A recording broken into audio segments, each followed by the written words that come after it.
Wait, there's a mic stand. I might need it to prop up the mic while I'm cutting Andrews. All right, Well, you go get it. You don't have to do that. Yeah, you do. Live on stream. Bye.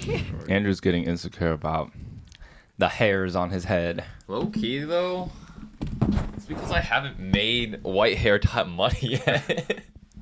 I can't be looking once I get White hair is a financially to signal this spot. of wisdom, not No, of it's money not. and wealth. Nah, more money's more problem. I think I did get a Yeah, lot that's- more white hairs this year though. I will say, I lost a lot of sleep. It's fine. It's fine. It's fine. What? Nice. Is this something that people from other cultures do? Like, Mom will do this involuntarily. yeah, just like Mom will pick just out look at white hairs in the people's back of my heads. head and just like, This reminds me of the monkeys that pick out like fleas and lices from their babies' bodies. This is what that's giving. Stop laughing. yeah, don't cut off all my hairs. Hey It's just gonna be guys, salt and peppered. guess what this is? This is the final sample that we approved for Nouru Black Sesame. It's the last flavor that we were working on, trying to get through the finish line, and it's finally here. Yay! To me, it tastes exactly like Heijima Mijo. It's like this soup that we used to kind of this eat is as a dessert half growing white, up. half black. Yeah. Hey, Black Sesame themed. That's Hey, true. Andrew's head is Black Sesame themed. Every time mom's like, "Oh, 吃多一点黑芝麻." I don't think that actually works. Yeah, I feel like the traditional Asian philosophy on What the heck? This is a black hair. you're just taking out black normal hairs now. No, look at this. It's a gradient. Oh, not this one. This one. Look at this. Stop moving. That's crazy, Oh, wow. right? I think it's It's en route to becoming black. black. Wait, let me see. It's because this is the stressful times, and this is me not as which stressed. part is the root? It's the black part. Oh, really? I Oh, think wow. so. No, I think it was black Rachel, and it's don't lie to me. starting to become Hey, white. don't shut up. Lie to me. I think once a follicle becomes white, I don't think there's going back. There's no There's no reversing going it. I back, have yeah. like gone down a mini rabbit hole. You can't reverse it unless it's like diet or like stress related. Are very. yeah, so the root on this one's definitely the white part. Huh? Okay, cool. We're no doubt. Or when we were at that one like Halloween party and the guy Oh, I thought guessed that I was you the was the oldest and oldest. I looked 27 and I went, Yes, I do remember that. Yeah, it's so funny. Damn. Ouch. What did you take that offensively though? I feel like little at your, bit. your age. Oh, okay. I feel like looking 27 is a good thing when you're young. Like when you're young, you want to look more mature, and then when you're old, you want to look more young. I think that might be a guy thing. I Wait, like what? blending in. Oh, No, okay. no, I think some Like, I don't girls think- when you're I feel Does like a girl it's want more to look so like she's closer to 30 or closer to 20? yeah. But I think think about it, I like don't know. when you're like 18 or 19, Yeah, you want to maybe. look like you're like 22 or 23 kind So of that thing. you can Yeah. get into Yeah. the club. Exactly. I see. Okay. Whenever people try to guess my age, they'll always guess around like 23 to 25. Yeah, because you act like a child. That's part of it, probably. I don't have like real adult Tendencies. responsibilities yet. Not tendencies. It's just that I still feel like I'm a student because I am a student still. So I'm saying this was a stressful ass year. I lost a lot of but sleep. I didn't know that black hairs could or white hairs could convert back into. It can if Black. it's stress induced. It can't if it's genetic induced. But I had a stressful Wait, year. hold on. I lot of know the sleep. pathway for stress. That's crazy because the pathway Okay. for the stress now hormone I'm being not as- released in your brain is the same. POMC, the oh man, all my med students will know about this. POMC is a precursor to ACTH. I forget what ACTH stands for, but it's what stimulates stress hormone release. And it also encodes for the same protein that is used to create melanin. So maybe I'm trying to think how this works. If you're really stressed, then you have a lot of cortisol, which feeds back and decreases POMC production. And that's why you get white hairs. Yeah. Is that actually the reason why, for all my science and medicine folks out there? Is that the direct link between white hairs and stress? Could be.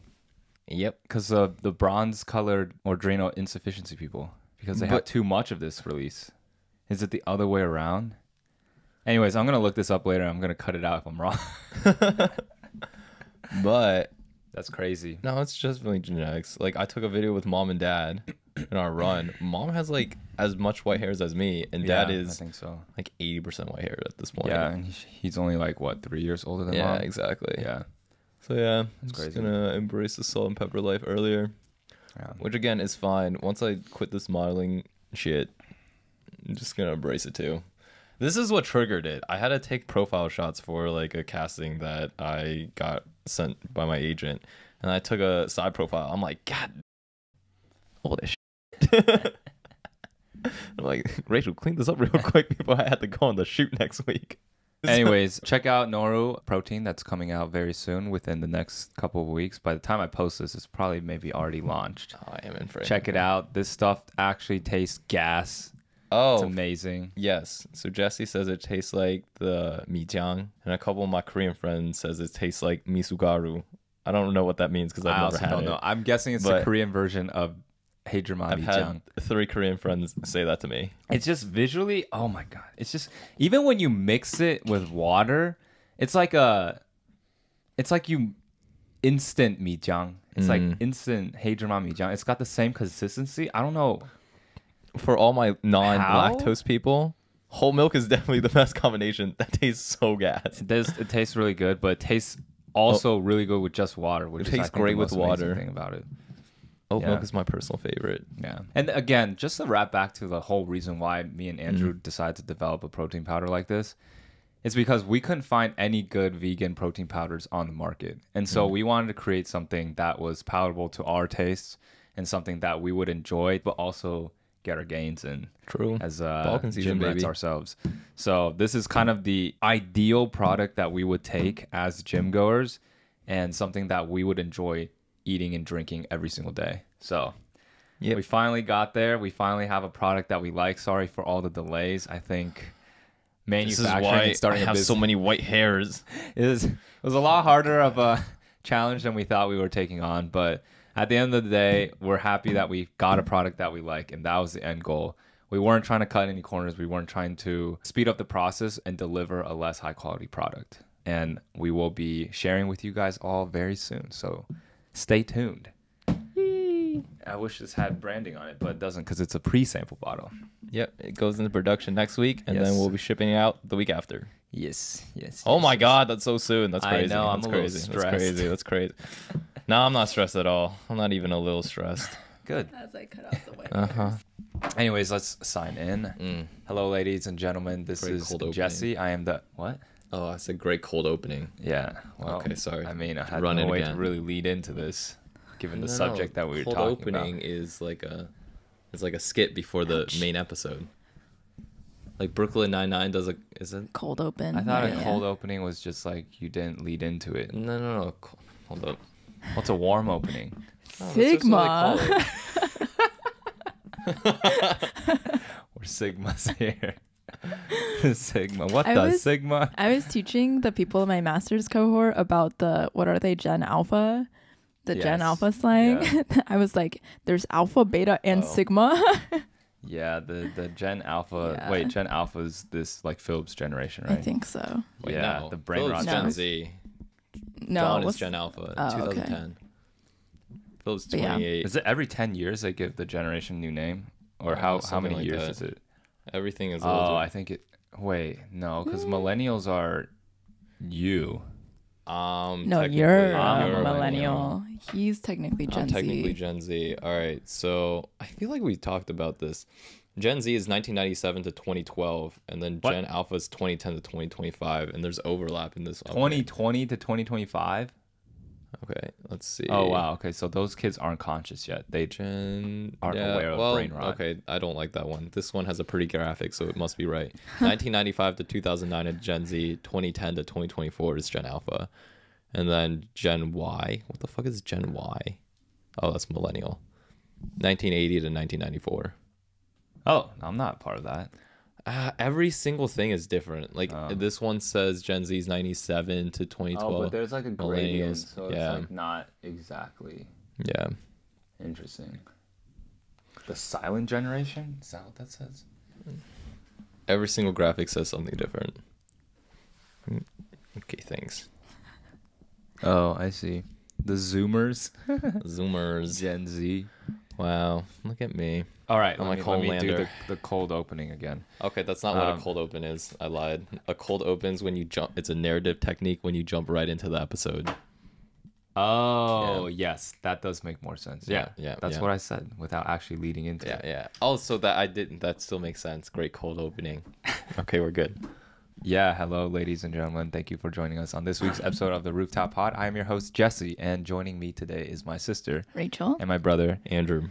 And today, it's a beautiful Sunday in... I keep doxing myself. Stop. It's a beautiful Sunday in Ohio.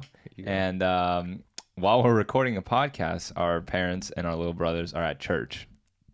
So I'm kind of, one thing that I'm very grateful about mom and dad is that they never really pushed us to do anything that we didn't want to do.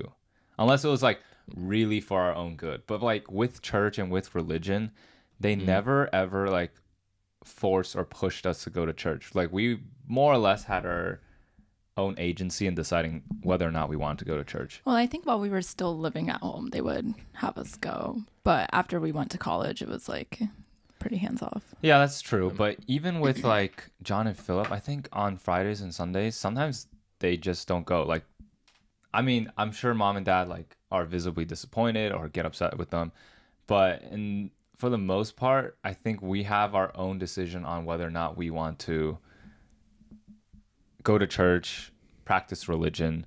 And I think when it comes to rearing children and religion, in order to breed like true faith, I think it's impossible to do it if you force it upon someone. Or if you do force it upon someone, it doesn't... just builds resentment. It builds resentment, and the faith that they practice, I think, is fake and very thin and fragile. There's no leg room for me. Thank you. What was I going to say? Yeah, so in adulthood now, I think mom and dad are pretty well aware of where we are in our religious journeys. And I recently... Are they? Of you, Jesse? Yeah. Oh. They know I mean, they atheist? every so often mention to me like, oh, you should start going to church. You should go to like the Cleveland Chinese church. And most of the times I'm just like, no, that's not realistic. I probably won't go. And they don't like try to put up a fight. I think they have, I mean, their faith is so strong in the sense that they trust that God will take care of everything, including our own faiths. Like they have surrendered all of their like worries and concerns all up into God, and then that allows them to act in a way that's actually more beneficial to us as children than people who are really concerned about their children's faith and like become sort of helicopter parents and forcing them. That's like secure attachment style, but with faith. Yeah, Oh, exactly. I think so they all kind of blend in together in a sense. Yeah. And do you think because mom and dad have a secure relationship, they have a secure relationship with God? Whoa. Dang, that Whoa. could be it. Whoa. That was hella profound. Yeah, honestly, I think your attachment style between people probably plays a role into your attachment style with God. Damn, that could be it. Yeah, because how mom and dad live life is how I imagine like an ideal, like God-fearing couple would. Yeah. Like if Jesus came down to earth, because I was talking to God. I was talking to mom. I was chatting to God. I used to chat with God every single day. Damn. And then I'm like, You dare? you dare? This feels like a one-sided relationship. I'm like, I've been knocking on this door hella for 18, 19 years. And then all of a sudden I was just like, I don't know if this is doing nothing. But anyways, Another God door. works in mysterious ways. Am I right? So I was talking to... And then so I was talking to mom. It's like just dormant in me. I was like, so one of my God's new good. friends that I've made is Christian, but like he's very subtle about it. He like doesn't try to push it on anyone. It's just like his My own favorite personal religion. kinds of Yeah. And he was like starting to talk about church, and I was like talking with him about like the Bible and Jesus, and I was like, trust me, I know ingrained in all us. the Jesus speak. Like I grew up in this. Yes, exactly. I can turn it on whenever I want. Yeah. Which is like kind of a weird switch to turn on. But like when I'm with people that are from the church, I grew up in a religion, I'm just like, oh, like I can build community with these kind of people because I know what it's like to be in their mindset. But yeah, I was talking to mom recently, and we were like, I think a lot of churches these days have this struggle where a lot of modern churches, especially, I don't know, Chinese and Korean churches, I think have this problem a lot. Even American churches nowadays, where I feel like the motivation behind the church and the incentives behind the church start to get muddied as they move into wealthier neighborhoods, as they start to grow in size. Like, I went to church 2 weekends ago when I was visiting because I don't know, because I was taking care of John and Philip, and I was like, I kind of just want to show face in the church and be like, oh, like, I'm here to support our family, Oh, okay, yeah. And also to just like see some of the old aunties and uncles that, I grew up with. And I walked into our church and like parked in the parking lot, and it was lined with like Porsches, and there was a Cybertruck parked in front of the church. There was a Cybertruck. Someone drove a Cybertruck Ohio. at our church. I mean, in Ohio. But I walked in and I was like, that's whoa, crazy. This is not the church that I grew up with. And it felt like almost the church had a kind of like not a stereo. It just doesn't feel warm anymore. It wasn't like this small, tight-knit community. It was growing to become like a more giant corporate mega church. And the vibes, it's just huge. Yeah, the church it is quite massive. big now. And the original founders of our church all left. They all left except for Dad. Dad is one of the OGs in leadership, although he stepped down, so Dad's no longer part of leadership at our church. But all the original like people, deacons and pastors, they kind of not a part of the church anymore. And now our church is in like a new phase of its life. And I think a lot of churches start to go through this progression where they start as this like really small, tight-knit group that really probably just is a Bible study group that starts in someone's basement, starts in someone's house. And that sense of community is extremely strong. Mm-hmm. And then they're like, oh, let's establish a church and try to find other people within our region and space to keep building this community. And I think I was talking to Mark about this. At the beginning of the Cincinnati Chinese Church, I think Mark was telling me that almost every single person in his class went into ministry. And you can plot this out. Dang. If you keep going up multiple grades, the number of people that go into ministry start to decline. Decreases. And up until our generation, and if you look at Philip and John's generation, ain't nobody going to ministry. zero engagement with the religion at all. But Mark was part of like the OG, like child of the OG founding members of the church. And he was like, all except for one person went into ministry in my grade. Wow. And he's just like every single generation afterwards, it just starting to decline. And I wonder if we plot out the variables that are contributing to this phenomena, I wonder which one would be the most highly correlated. Is the wealth of the families of the church negatively correlated with like the number of people who are going into ministry? Or is it like the size of the church? Like, what is it exactly? Yeah. Have you read the book Sapiens? No. I read it a while back, but I think I remember this is just how civilizations go. I think the author was saying that once a group gets past 150 members, it's hard to maintain like community. Strong sense of community. Yeah. I think that's in the book. The 150 mark is the threshold of a community. Yeah. Whoa, that's kind of crazy because I think our church is well beyond that point. Yeah. What Way is well like beyond that, the solution at that point then? Like, do you split off into smaller churches? Because I talked to Mom about this because our parents have been a part of the church for has seen like almost the entire lifespan of our church. And I was just like, Mom, isn't our church, I don't want to be too critical of our church because I don't go to it that often anymore, so I don't really know. But I was like, I feel like our church nowadays is the kind of church that Jesus would have come in and like flipped all the tables. Dang, really? That's so critical. Sorry for any members that listen to this church. Stop. Could stand for so many things. But anyways, yeah. And I was like, you know what? Like, what could we have done to prevent our church from becoming something like this? Should we have just like split into smaller cell groups and start individual churches between that? Well, I feel like, the whole goal of Christianity is somewhat evangelical. So like getting more people to join the church. So it's like, the goal is like counteractive to what's actually happening like personally between the people. Yeah. This is just everything. This is every like startup every organization, every club, human organization. Yeah. Like I'm thinking about the run clubs in New York. Like it was so much better when it was a small exclusive group. And now it's this massive mob of people. It's like when I started working on a startup, when we started with 15 people and then it grew to 50, I'm like, oh, the vibes just like change. It's different. And you just have a new normal organization.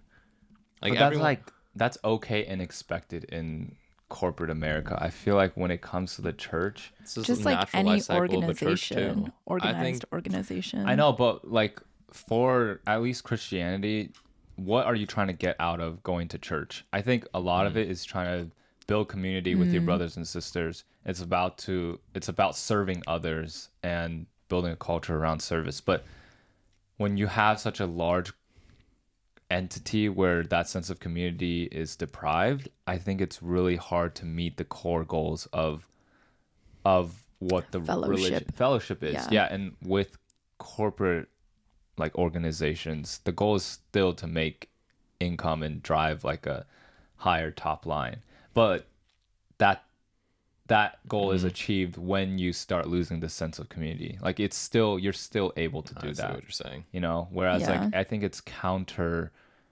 cultural to what, at least in Christianity, you're trying to build in a church. Yeah, in a church specifically. Yeah, because it's like with all the mega churches, it's kind of like you're just attending a lecture or a concert of some sort, and there's not really like, there will be events afterwards, but it feels kind of cold. Like if you're new there, it doesn't feel like anyone's really welcoming you, and you have to go out of your own way to kind of engage in these activities. Yeah. Whereas when it's a smaller community, it's a lot easier to engage with like the people who go there often. Yeah. Absolutely. Yeah. I feel like with larger mega churches, it's so easy to like dip in and dip out and just be like, I went to church this Sunday, I sang praises. That's crazy. That's our church now. Yeah. Like people kind of go to church to kind of check off like something on their list on a Sunday, and then be like, oh, I can also get, I don't know if everyone thinks this way, but like free childcare for a couple of hours while we do this. But yeah, that's not what church is about. And I think that is something that has turned me off from going to the church, is seeing like, if I've enjoyed going to church when it's like a sense of community where I'm like, everybody there I'm very close friends with, and that's why I feel very comfortable and able to be vulnerable around these people. But when you grow to a certain size and you don't have that sense of community anymore, like I'm not attracted to going to something like that. And I think the church needs to work on strategies to maintain that sense of community. And I think there are efforts like cell groups that we have at our church and small group Bible studies. Like that's a good way to do it. Man, it's just intimidating as a new person now when you walk in. Yeah, our church is very intimidating to go to. Yeah, especially I think I've heard from multiple people at our church, it's very hard to go to our church if you don't make a certain amount of money or don't fall within a certain social economic status. That's what I was talking to Mark about this. He's like, your church is very intimidating to go to. If you pull up to a church and the front of the church is lined with a Cybertruck, a Porsche, and like a BMW, you're going to be like, oh, like these people are wealthy. Yeah, exactly. Like, am I going to fit in? Like, are these people going to accept me?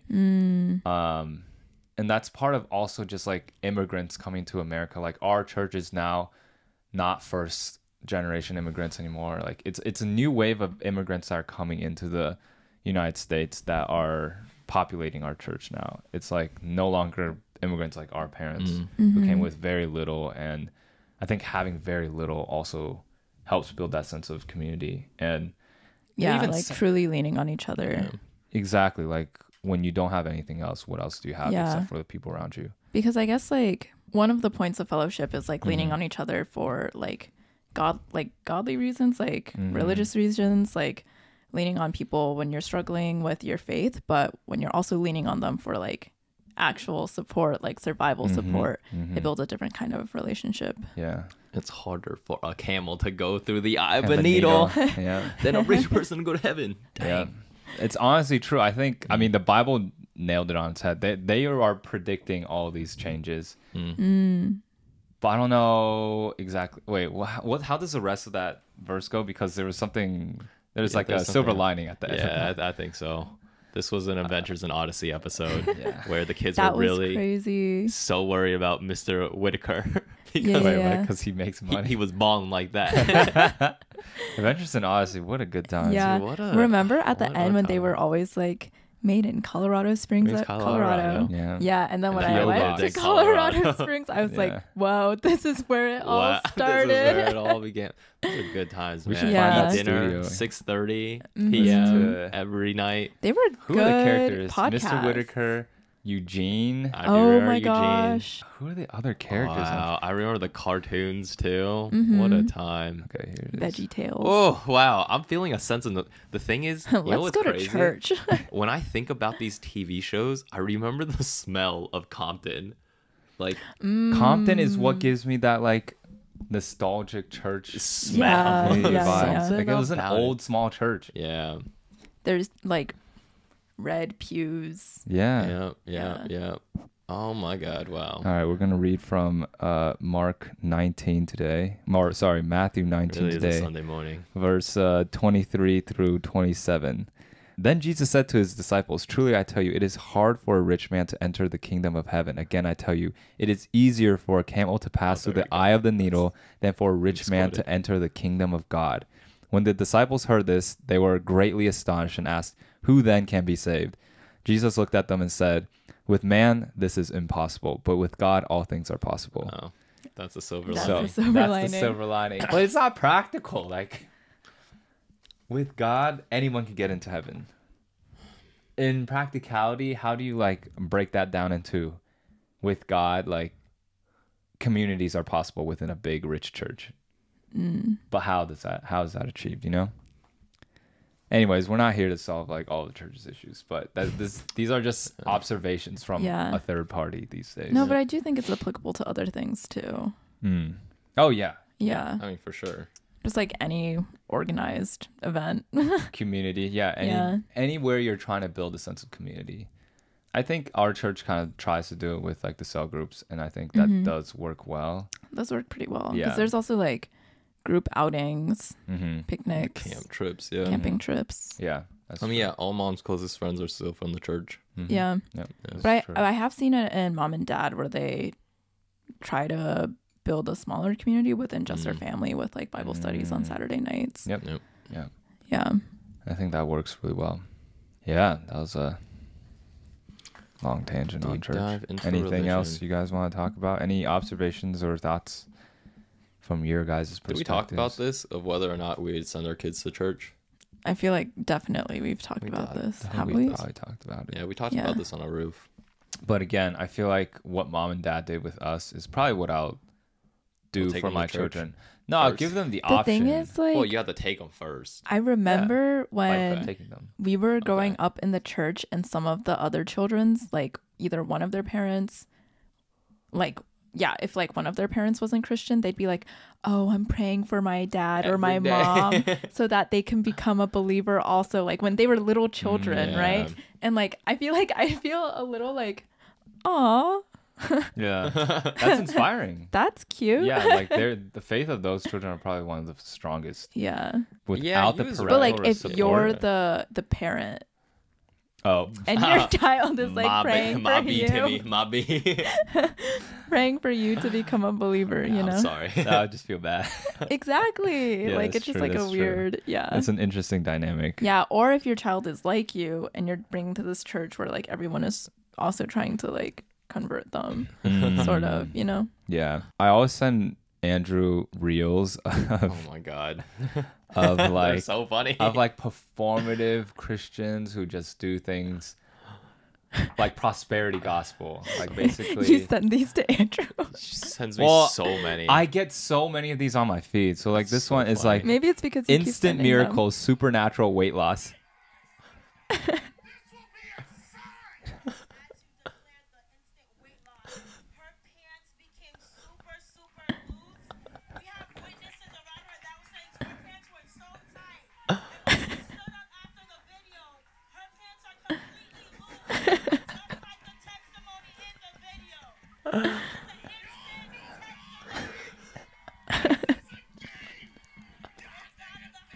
No way.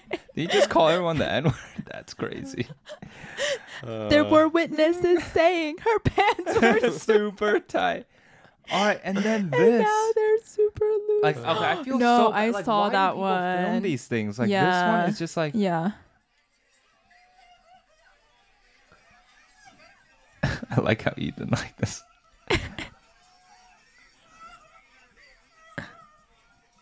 And now we're holding a digicam. I feel bad clowning on these people because they look like they're actually genuine. This one's let's not clown on these Yeah, people. I'm just like, This looks genuine. this is Yeah. not. But like, why film that? Like, why take yourself out of that moment by filming it? You know? Well, I think the person filming it was like, guys, look at how like moving this experience Oh is. yeah, this pastor yeah. did that. Yeah, he posts a lot of things like that. Yeah, Ugh. that's kind of. It's weird. I feel like yeah. it's not our speed. predatory. It's just like Yeah. these are young kids and you're taking advantage of them out of an emotionally vulnerable. That's how I'm perceiving this. I'm sure everyone else is like, oh, this is like inspiring and stuff. But Yeah. No, that's what I was also. well, yeah, actually, most people are probably thinking along the lines of me. But Well, I think most people who aren't in that religion. But this is what I was telling my friend who's like my new friend in grad school, because he was like, oh, like if you ever want to go to church, like let me know. And I was like, haha, okay. But I was like, well, the thing about that is like I kind of see everything as a little predatory now because I know their ways. Like I know what they do to try to get someone to become a regular churchgoer. yes. And sometimes like I don't see those acts of kindness acts of kindness as genuine anymore because I'm like, oh, their ultimate motive is to convert me to Christianity. Yeah.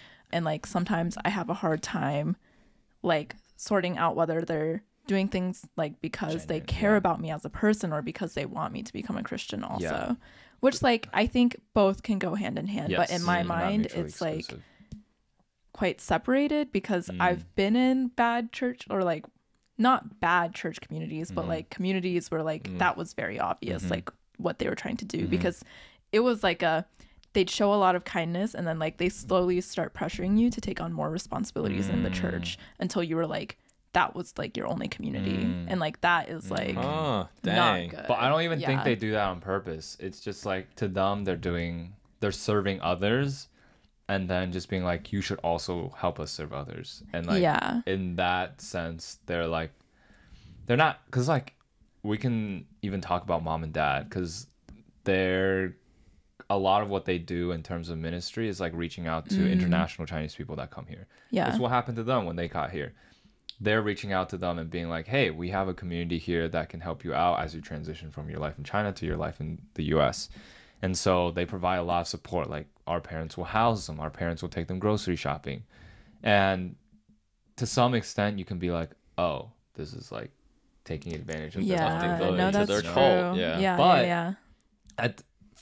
We know mom and dad so well. Like their Yeah. genuine intention is to be like, we want to help serve them. We want to give them a sense of community. Like Yeah, that is yeah. their ultimate goal. And trying to see past that, like with our perspective, is really hard. But at the same time, I think it's healthy. It's a healthy balance of how we see the world. But it is kind of like we're so aware of what we call like brainwashing now. That it's hard for us. Like, how do we find religion now if we're viewing everything from that perspective? Yeah. Because I do want to give it another chance. Yeah, me too. But it's like at this point in my life, like the way that I see the things, and it's like talked about in the Bible where you're like, you have to soften your heart. Yeah, like that kind of that's thing. True. Yeah, you have to make that leap of faith. Yeah. But yeah, I mean, again, I don't know how I find my way back into religion, but I mean, if you truly believe in the Christian God, he will find you, you know? So I'm not too worried about it. I'm like very laissez-faire, like mom and dad when it comes to religion. God will like, things will, shape out as they're meant Chase to be. me.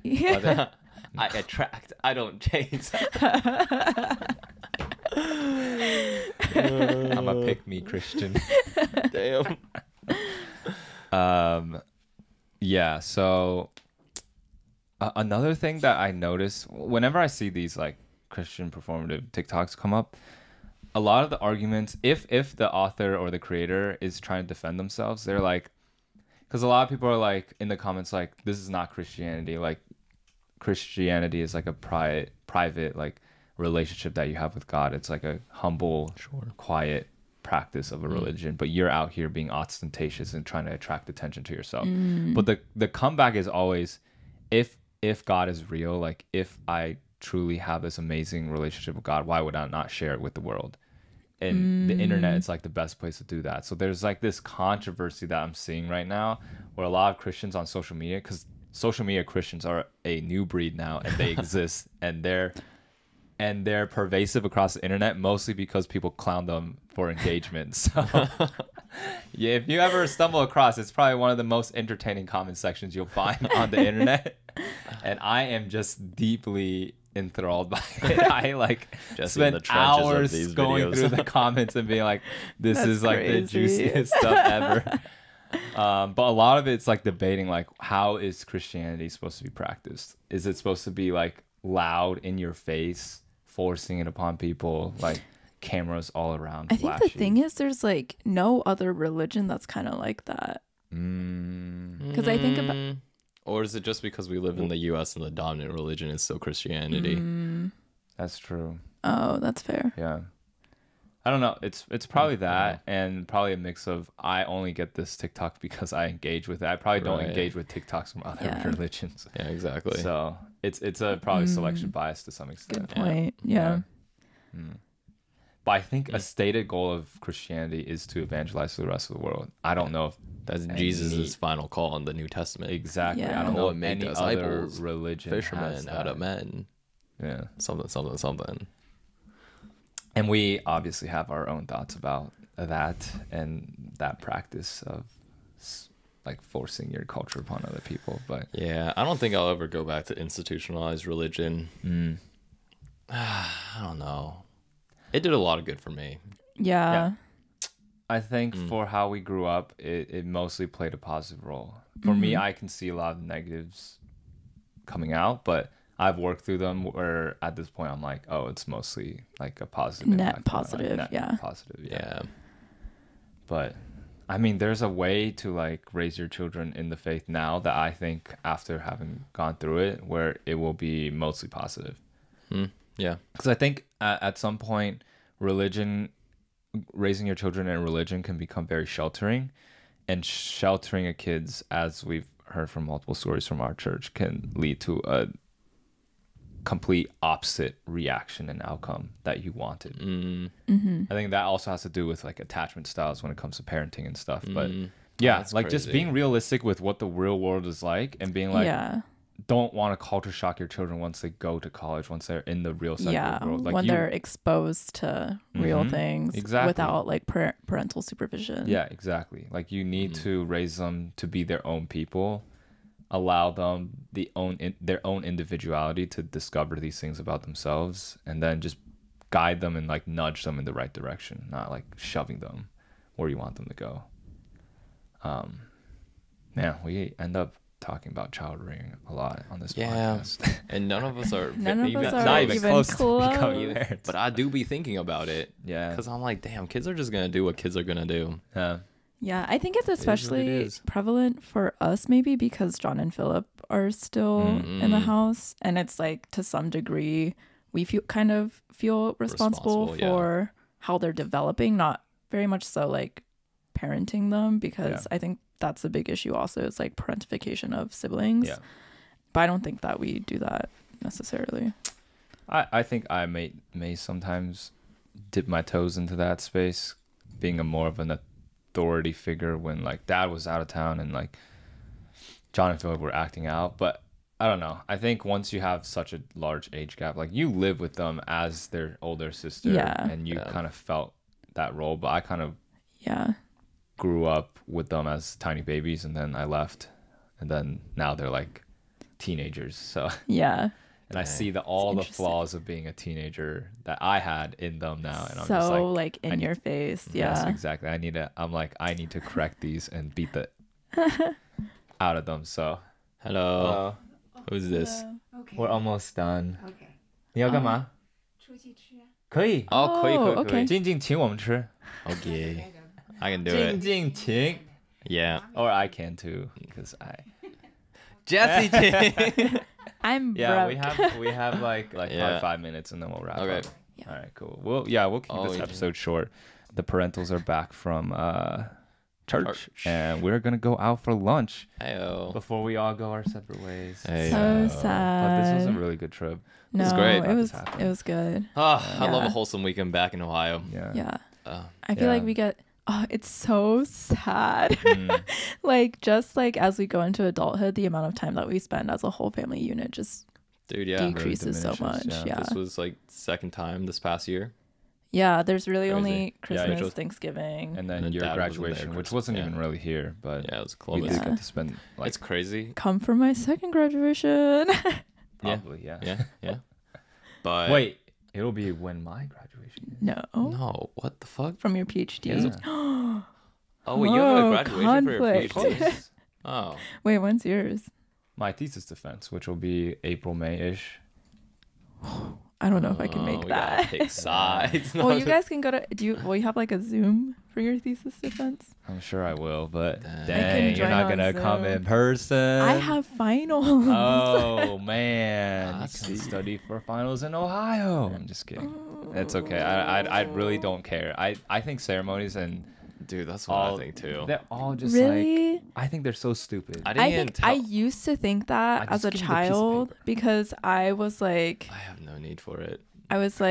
oh, this is like a waste of time. Like I didn't like think that my accomplishments were that big Yes, until that's I part got of it too. until I got into college and all of like I could see how meaningful things were to my friends. So I was like, oh, this is like a cause for celebration. I am proud that my friends like went through all 4 years of college and got a degree, you know, like So Word. you're It's like a celebrating them. symbolic. Well, for Word. me too, it's like me reflecting. I'm like, okay, like I did work really hard these past 4 years for this piece of It's paper. probably because you work really hard. No, but for me, I can't say the same. But for me, I'm just like graduating college wasn't expected for me. Like, it's not a Yeah. cause for But celebration. it is like it's like a point in like an It's a event milestone. for you to be proud of yourself. It's like a Mm. dedicated amount of time for you to be like, wow, I have accomplished something, Yeah, I don't. and think that like is something that. to be proud of. I think Not like that. it's a personality thing. Like I hate celebrating my birthday. I don't I like also graduations. hate. Well, birthday I just is don't like, like I'm attention. just a year older. I Yeah. also dislike attention, but I I also like dislike when attention. I like excuses for everyone to gather and celebrate. I think that's a cute thing. I like Oh, other people's yeah. birthdays. That's I love true. celebrating other that's people's true. birthdays. Yeah. I like going to other people's graduations. I hate celebrating myself. I think it's probably just because I just don't like. the attention. The attention, yeah. But also like growing up in an immigrant household where it's just like these things are expected of you. It just doesn't feel like you did anything. It's just like you met the bare minimum. Like you graduated college. Well, if you didn't, that would have been really bad. So, like, well, yeah, you're- but it's like still nice. Like when I graduated, it was nice to have like the whole family there. Like I think I would have been really sad if anyone was missing. okay, Yeah. that's Who true. went to my graduation? That's why I was like, Andrew, you bitch ass, you're not coming to my graduation. Did you come to my graduation? No, I didn't. Yeah. Wait, Wait. when was it though? It I was don't think I was 2022. like No, what but time of the yours, year. yours was a fake graduation. Yeah. Yours What was do you like mean? We had a a wasn't ceremony like and a- everything. post-COVID, But it wasn't like not a- real yeah. after your. Okay, sure, fine, whatever. And you told everyone not to come. Did I? I mean, I probably definitely did. Yeah. didn't come. So I mean, I know only mom and dad showed up. wait, you And guys John were and all Philip? at mine though, right? Yeah. Your Hopkins Yeah, my one? Hopkins. Yeah. Because I remember there's a picture of me, you, Arjun, Ria, Mira, Yeah. and Rishi. That Wait, was I don't the know if I went. Time where I'm mom pretty sure told me. you were there. I remember you were wearing like a red dress or something. I have all the pictures from. Oh, okay. Mom told me a funny story on the road trip there. I think Wait, I've what? told this on the pod. I'll tell it again. What story? I don't know the But story. I remember driving there, Oh. and mom was like, "Yeah, when Jesse went to college, Yeah. the house wasn't normal. I like cried for a week." And she was like, "Yeah, when you went to college, everything was normal." I'm like, "Oh, thanks, mom." Yeah, I Thanks. think. Yeah, I've heard that from multiple parents of multiple children. Word. It's like the first one to leave the nest is like the moment where you're like, wow, like I graduated as a person from the house. And then everything else is just like, oh, do it we've again. done this copy and paste, like we've done this Yeah. before. So going to the East Coast. He's yeah, doing the same favorite shit. child. Yeah, no, I'm just kidding. If anything, now you're the favorite child after taking mom to the mountain. Hell yeah. You got hella brownie points for that.